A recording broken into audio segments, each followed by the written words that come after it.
estupenda mediodía de miércoles para hablar, como es habitual a esta hora y cada semana, de derecho al derecho con un abogado, Daniel López Viva. ¿Cómo está usted?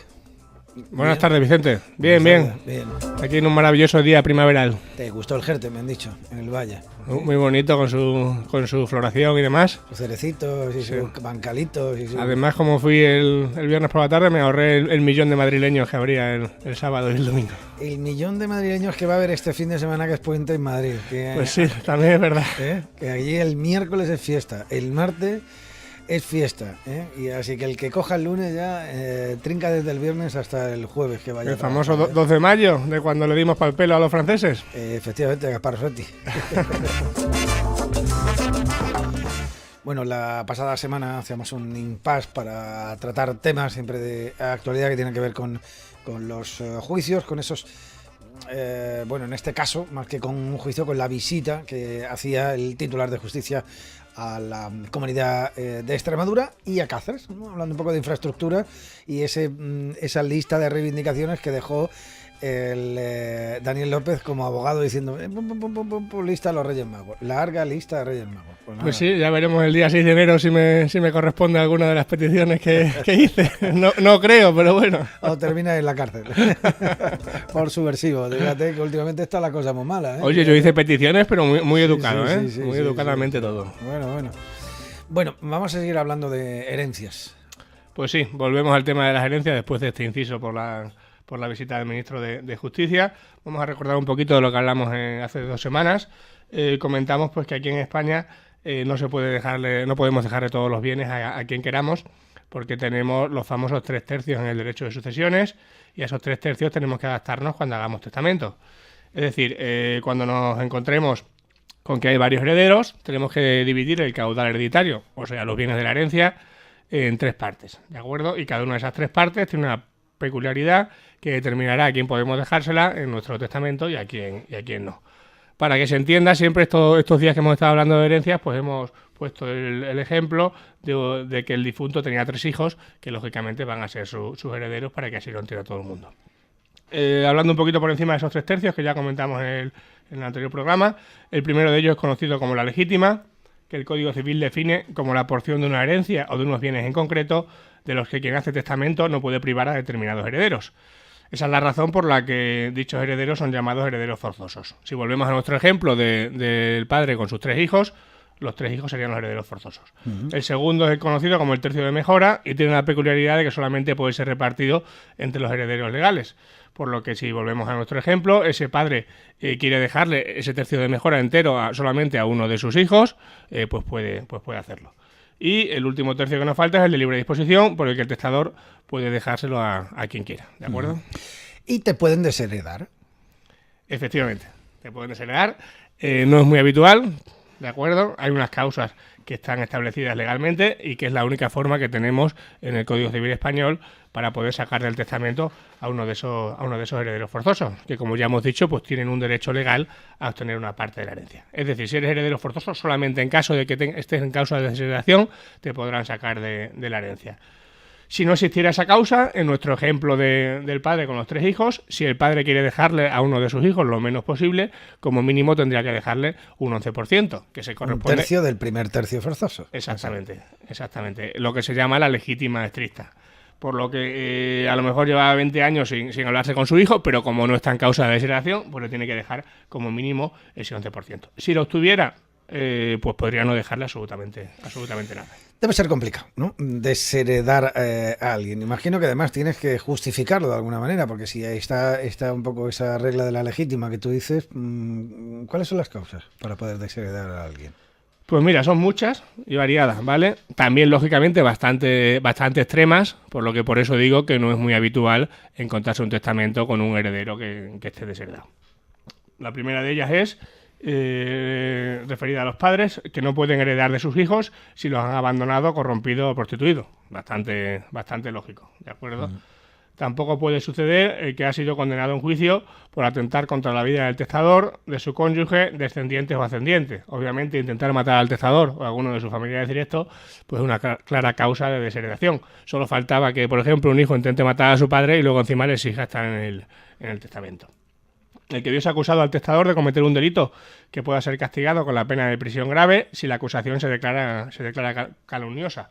Es decir, por ejemplo, si un hijo va diciendo por ahí que su padre ha cometido un delito y resulta que le condenan judicialmente por calumnia, al demostrarse que era falsa la comisión de ese delito, pues ese hijo podría ser dejado fuera del testamento también. También tenemos al heredero mayor de edad que sepa que el testador ha fallecido de forma violenta y no comunique su muerte a la justicia, salvo en los casos en los que ya se estuviese investigando. Esta es una causa bastante escabrosa, pero si matan al padre y el hijo no lo denuncia, pues podría quedar fuera del testamento por ocultar ese hecho. También otra causa se refiere a los que amenacen con fraude o violencia o obliguen o impidan al testador a hacer testamento o modificarlo, o oculten maliciosamente que se haya realizado, por ejemplo, un testamento hológrafo. Obviamente, si se intenta modificar la voluntad del testador mediante violencia, es decir, o vas al notario a firmar esto, o te mato, te pego, o lo que sea, no se está actuando de manera correcta. O, por ejemplo, si hablamos del caso de que haya un testamento hológrafo, como comentamos en su momento, es decir, redactado a mano por el testador, y la persona que lo tiene lo oculta en el momento del fallecimiento sin decir absolutamente nada a nadie. También podría entrar en causa de desheredación.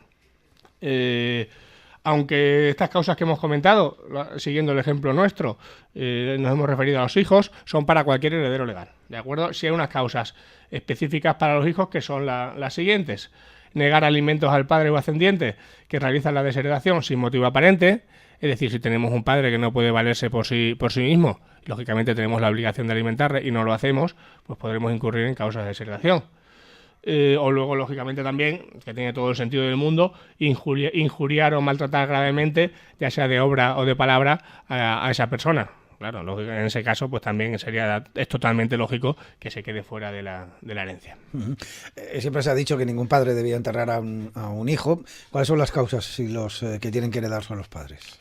Pues mira, hay causas específicas y la primera de ellas es haber sido privados de la patria potestad judicialmente por incumplimiento de sus deberes.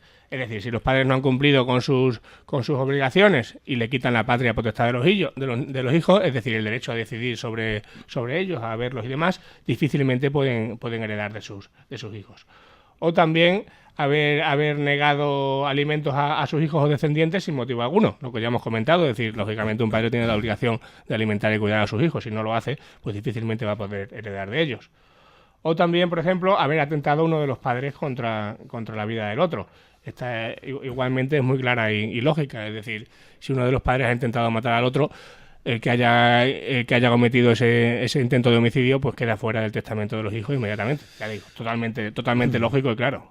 Bueno, estamos hablando de hijos y de padres. Y si el que tiene que heredar es el cónyuge, ¿cómo se puede desheredar a nuestra pareja? Pues también hay algunas causas que cubren esta situación, como es, por ejemplo, incumplir grave o reiteradamente los deberes conyugales, ¿de acuerdo? Es decir, no basta con un simple incumplimiento, habrá que acreditar que efectivamente ese incumplimiento ha sido grave y que se ha producido de manera reiterada a lo largo del tiempo.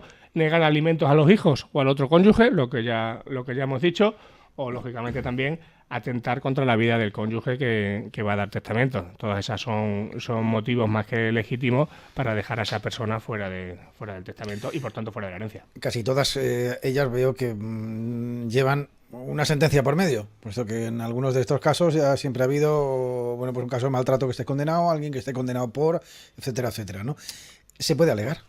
Yo puedo alegar, claro. Sí, a ver, solamente hay que dejarlo claro, solamente podemos alegar una causa de desheredación, lógicamente, en un testamento. Es decir, estamos a la que ya he comentado varias veces. Si no haces testamentos, tus herederos legales van a heredar por partes iguales, aunque estén en causa de desheredación. Es decir, tú tienes que hacer un testamento e incluir de manera clara la causa específica que estás alegando. Porque esa persona que ha sido desheredada, lógicamente, puede impugnar ese testamento judicialmente. Y ahí habrá que acreditar si efectivamente esa causa de desheredación estaba bien aplicada o, por el contrario, se ha dejado fuera a esa persona del testamento sin ningún motivo legal. Obviamente, si gana el pleito, esa causa quedaría invalidada porque finalmente heredaría como un heredero forzoso más. Ya digo, estas causas de desheredación están aquí, están recogidas en el Código Civil, pero se dan en muy pocos casos. Es decir, obviamente, como ya he comentado y hemos visto, solamente concurren en casos muy graves, con lo cual lo habitual, la mayoría de los testamentos que se ven, pues obviamente lo normal es que todos los hijos hereden por partes iguales. Sí, esto es la mayoría de los casos, ¿no? O si hay alguno con el que el testador ya, digamos, no se lleva, pues le deja la legítima estricta, es decir, la parte mínima imprescindible que legalmente le tiene que dejar. Y te evitas y se problemas. acabó. Sí, es que ya digo, para que se aplique una causa de desheredación, la relación, por ejemplo, entre el padre y el hijo, en nuestro ejemplo, pues tiene que haber sucedido hechos muy graves. Muy grave, y que haya una sentencia por medio. Quiero decir, yo no puedo decir no nos hablamos y por el simple hecho de que no nos hablemos te desheredo. Claro, tú tienes que acreditarlo por lo que digo. Es decir, siempre residualmente está ahí los tribunales de justicia para acreditar si esa causa que se ha alegado era justificada o no lo era. Sí, pero en este caso no hay, por ejemplo, no hay maltrato, no hay abandono, no hay nada. Simplemente hay una mala relación. Con una simple mala relación, yo no podría dejar a mi heredero sin ese 11% obligatorio que tengo. No podrías. No podría, solamente por una mala relación. Si no ha habido un incumplimiento de los que hemos hablado, no ha habido una condena judicial de por medio, no se puede. De hecho, ya digo, es lo que pasa en la mayoría de los casos. Ya. Esto hemos hablado que además en España es así, porque es una ley bastante antigua, ¿no? El tema de las herencias, ¿no? Hombre, pues el Código Civil es de 1888. Ocurre igual en otras partes de Europa. En Estados Unidos, ya hemos dicho, has comentado tú alguna vez, que es de libre disposición. Es decir, yo soy heredero y hago con mi herencia lo que me venga en gana. A ver, hay que dejar claro que no todas las partes de España se rigen por el Código Civil, ¿de acuerdo? Hay algunos que bien por fueros locales o por normativa autonómica lo tienen regulado de manera distinta. Por ejemplo, en el País Vasco, hace un par de años, las causas de desheredación no se quitaron, pero sí se quitaron los 3/3. Es decir, el testador es libre de dejarle en testamento todos sus bienes a las personas que elija. Ya. ¿De acuerdo? O sea, que ya digo, esto estamos hablando que no te obliga a tener ninguna razón para desheredar, simplemente que tú eres libre para hacerlo. Desde el momento en el que tú le puedes dejar a quien quieras tus bienes, también puedes dejar fuera del testamento a quien quieras. Ya digo, esto actualmente en la España que estamos regida por el Código Civil,